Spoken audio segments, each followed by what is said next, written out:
यहाँ पंडित जी सीधे सरल शब्दों में श्रीमद् भागवत गीता के श्लोकों का अर्थ और उन्हें किस तरह असल जिंदगी में उतारा जाए ये बताते थे। पढ़ने वाले उनसे आर्ग्यूमेंट भी करते थे कि यहाँ पर ऐसा क्यों कहा गया है, वैसा क्यों कहा गया है, या ये असल जिंदगी में पॉसिबल है ही नहीं, वगैरह वगैरह। पंडित जी हर सवाल का स्वागत करते हैं क्योंकि सवालों से जवाबों के रास्ते खुलते हैं। कई बार सवाल हमें उस जवाब तक ले जाते हैं जिसे हम न तो पहले सोच पा रहे थे, न किसी बात को देखने का ऐसा नजरिया बना पा रहे थे। पंडित जी के दोस्तों में एक वर्मा साहब भी थे। उनका शहर में खूब बड़ा कपड़ों का बिजनेस था जिसे अब उनके बेटे संभालते थे। वर्मा साहब ने तो अब खुद को पूजा पाठ और दान पुण्य तक ही सीमित कर लिया था। शहर की कोई धर्मशाला, कोई मंदिर, कोई सरकारी स्कूल ऐसा नहीं था जहां वर्मा साहब की दान की हुई कोई चीज ना हो। ये कैसे पता चलेगा कि कोई चीज वर्मा साहब ने दी है? तो उसके लिए वाटर कूलर, पंखे वगैरह दान की हुई चीजों पर हर दानी की तरह उसका नाम जो लिखा रहता था। रोज शाम की बैठक में वर्मा साहब अपने किए दान पुण्य की बातें करते। ऐसा करने के पीछे उनका शायद कोई स्वार्थ ना हो, बस आदतन कर देते थे। लेकिन बाकी के बुजुर्गों को ऐसा महसूस होता कि वे अपने अगले जन्म के लिए कुछ भी पुण्य नहीं कमा पा रहे हैं। अब सब लोग वर्मा साहब की तरह तो पैसे वाले हैं नहीं, अभी भी घर की जिम्मेदारियों से घिरे हुए हैं और दान तो कोई तब करे जब फैमिली की जरूरतें पूरी हों। अपनी मेहनत और बिजनेस माइंड के दम पर वर्मा साहब ने एक छोटी सी दुकान से इस शहर के सबसे बड़े कपड़ा व्यापारी तक का सफर तय किया था। आज उनके बेटों के पास एक सफल कारोबार है जिसकी नींव उनके पिता के पसीने की नमी थी। पंडित जी अक्सर एक बात नोट करते कि तमाम पूजा पाठ और दान पुण्य के बाद भी, जीवन के सारे सुख और सम्मान होने के बाद भी वर्मा साहब के चेहरे पर सुकून गायब रहता, जो एक्चुअली होना चाहिए था। हालांकि वो कभी उनसे पूछने की हिम्मत कर नहीं पाए, क्योंकि किसी से जुकाम बुखार की बात पूछना अलग बात है, लेकिन उनके बिना कहे चेहरे से झांकती टेंशन का जिक्र करना, क्या पता सामने वाले को अच्छा ना लगे। धीरे धीरे वर्मा साहब ने पार्क में आना कम कर दिया। पूछो तो बताते कि तबीयत थोड़ी सही नहीं लगती, इसीलिए नहीं आ पाते थे। सबकी तरह पंडित जी ने भी इसे उम्र का खेल समझा, लेकिन ये खेल कुछ और ही था जिसका पता पंडित जी को जल्द चलने वाला था। जब लगातार एक हफ्ते तक वर्मा साहब पार्क में नहीं आए, तब मित्र मंडली ने सोचा कि क्यों ना उनके घर चला जाए, उनका हाल पूछा जाए। जिसके पास जब समय था उनके घर मिलने गया। समय निकालकर पंडित जी भी गए और वहां जाकर फिर उन्हें वही एहसास हुआ कि वर्मा साहब को शरीर नहीं, मन की परेशानी थी जिसे वो किसी से भी बांट नहीं रहे थे। थोड़ा एकांत मिलने पर आखिर पंडित जी ने वर्मा साहब से पूछ ही लिया कि उनकी इस बेसुकूनी की वजह क्या है, क्यों हमेशा उनका मन अशांत सा लगता है, क्या इसके पीछे परिवार या कारोबार की कोई समस्या है।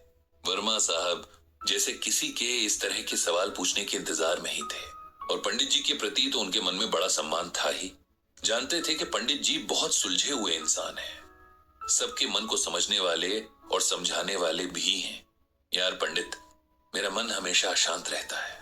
मैं कितना भी पूजा पाठ करूं, दान पुण्य करूं, लेकिन मुझे शांति नहीं मिलती। मुझे हर वक्त यही लगता है कि मुझसे कुछ कमी रह रही है।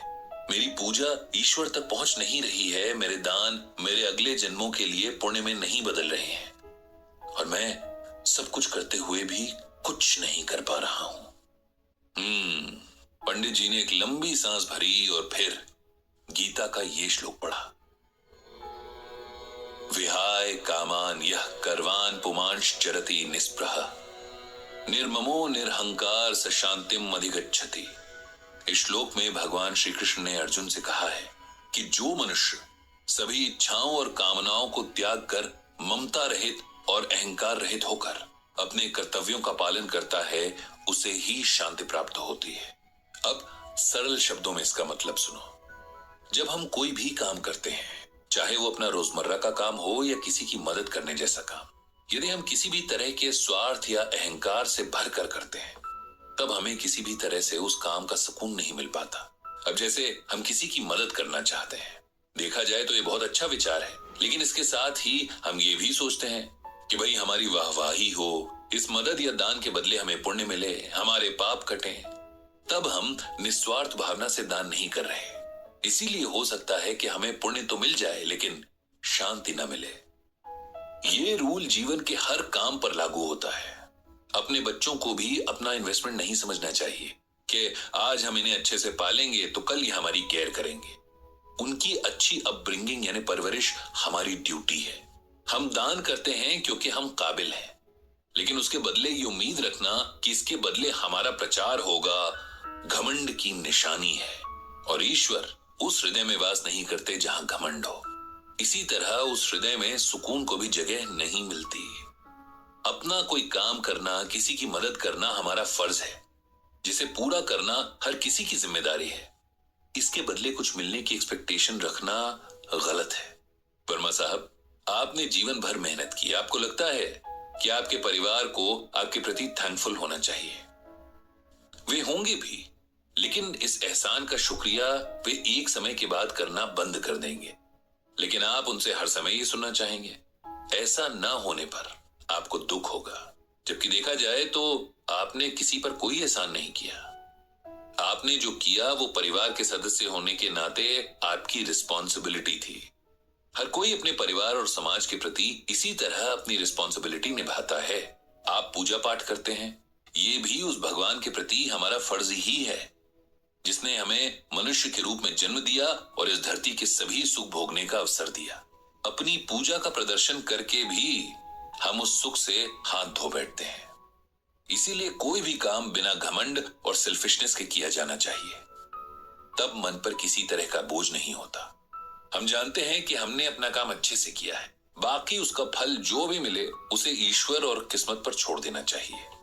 वर्मा साहब को अब समझ में आ रहा था कि कहीं न कहीं उन्होंने आज तक जो भी किया उसमें उनका एक स्वार्थ जरूर रहा। लोगों द्वारा उनके एफर्ट्स को स्वीकारे जाने, उनका गुणगान किए जाने की इच्छा रही, और जब इसमें कहीं कोई कमी दिखी तो उनके मन का सुकून छिन गया। गीता के इस ज्ञान ने मेरी आंखें खोल दी हैं। मुझे समझ आ गया है कि शांति की राह बिना किसी अहंकार और स्वार्थ के किए काम में है। उनके चेहरे पर अब थोड़ा सुकून झलकने लगा था। देर आए दुरुस्त आए वाला सुकून। पंडित जी भी खुश थे कि आज गीता ज्ञान के कारण एक और मन को जीवन का सही रास्ता मिल गया। उन्होंने मन ही मन भगवान श्री कृष्ण और श्रीमद् भागवत गीता को प्रणाम किया। आगे आने वाले एपिसोड्स में ऐसी ही और कई सारी ज्ञान की और प्रेरणादायक बातें होंगी।